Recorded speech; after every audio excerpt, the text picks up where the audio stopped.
Hey guys, it's Greg here at Nexus Property Management's headquarters in Pawtucket, Rhode Island, and right now we have an excellent opportunity for you if you're interested in getting in on the ground floor of an entire community's renovation and resurgence. Now what we have are two properties for sale, 26 and 28 Summer Street, right here in downtown Pawtucket. They've all been renovated from top to bottom.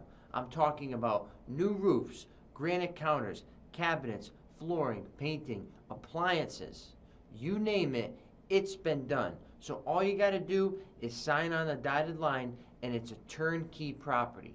Now, on top of that, since the Pawsox aren't coming, the community is going to see a different type of resurgence than what we thought.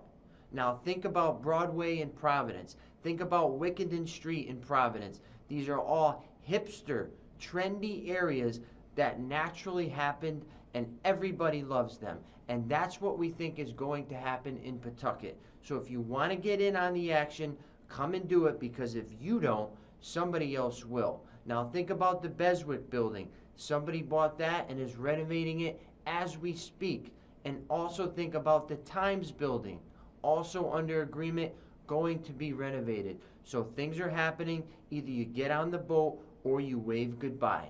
So check out the link to the properties in the description here. And once again, this is Gregory. We're here at Nexus Property Management, your property managed.